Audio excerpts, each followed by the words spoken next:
ఇక ఎంబైపీసీ ఆంధ్రప్రదేశ్ విద్యారంగంలో పూర్తి సిబిఎస్ఈ సిలబస్ని అమలు చేసేందుకు తగ్గట్టుగా ప్రభుత్వం సన్నాహాలు చేస్తుంది. పూర్తిగా కేంద్రం జాతీయ విద్యా విధానంలో భాగంగా సిబిఎస్ఈ పేరుతో మొత్తంగా విద్యారంగంలో కేంద్ర ప్రభుత్వ పెత్తనం పెంచుకునే ప్రయత్నం చేస్తుంది.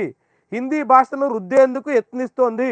కాబట్టి ఈ నూతన విద్యా విధానాన్ని మేము వ్యతిరేకిస్తాం అని తమిళనాడులో ఉన్నటువంటి డిఎంకే ప్రభుత్వం చెబుతోంది.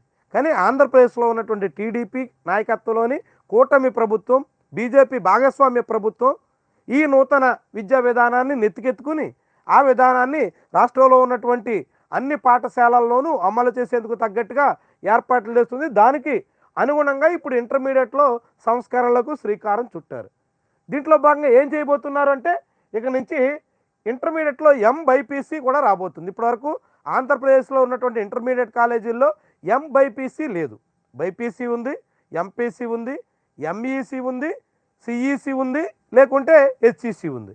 ఇలాంటి కోర్సులకు తోడుగా ఇప్పుడు MBiPC maths, biology, physics, chemistry 4 సబ్జెక్టులతో కూడినటువంటి కొత్త కోర్సు రాబోతుంది. దాంతో పాటుగా ప్రస్తుతం మ్యాథ్స్లో AB, maths 1A 1B, maths 2A 2B అన్నట్టుగా ఇప్పుడు స్టూడెంట్స్ రాస్తున్నారు. ఇక్కడ నుంచి ఆ రెండు కలిపి ఒకటే చేస్తారు. మ్యాథ్స్ మాత్రమే సబ్జెక్టుగా ఉంటుంది. 1A 1B 2A 2B ఇవి ఉండవు. దాంతోపాటుగా బయాలజీలో బాటనీ, జువాలజీ 2 వేరువేరు సబ్జెక్టులుగా ఉంటున్నాయి. ఈ రెంటిని కలిపేసి బయాలజీగా మార్చేస్తున్నారు. సేమ్ ఇది సిబిఎస్ఈలో జాతీయ స్థాయిలో కేంద్ర ప్రభుత్వం అమలు చేసేటువంటి వ్యవహారం. దాన్ని కూడా ఆంధ్రప్రదేశ్లో తీసుకొస్తున్నారు.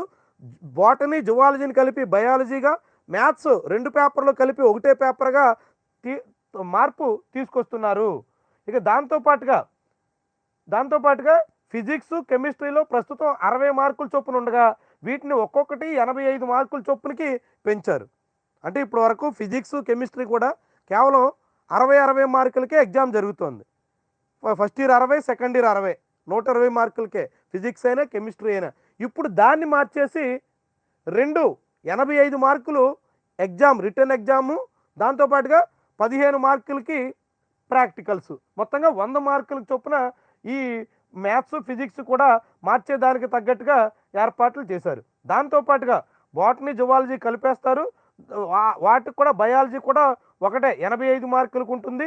ఇందులో 43 మార్కులు బాటనీకి, 42 మార్కులు జువాలజీకి, మొత్తంగా 85 మార్కులకి 43 మార్కులు బాటనీకి, 42 మార్కులు జువాలజీకి ఉండేటట్టుగా మార్పులు తీసుకొచ్చారు. ఇక మిగిలిన 15 మార్కులు ప్రాక్టికల్స్ ఉంటాయి.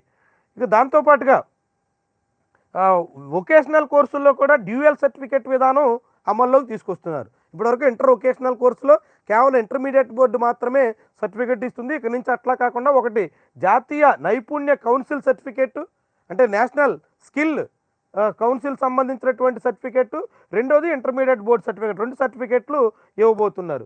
ఇక దాంతోపాటుగా ఏప్రిల్ 1వ తారీఖు నుంచే ఇంటర్మీడియట్ అకాడమిక్ ఇయర్ స్టార్ట్ చేస్తున్నారు. ఇది సిబిఎస్ఈలో ఉంటుంది.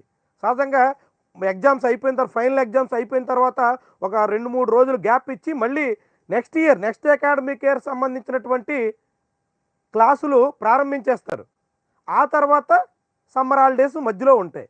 సేమ్ ఇప్పుడు ఆంధ్రప్రదేశ్లో ఉన్నటువంటి ఇంటర్మీడియట్ బోర్డు కాలేజీల్లో కూడా ఏప్రిల్ 1 నుంచే ఇంటర్మీడియట్ కాలేజీలు స్టార్ట్ అవుతాయి.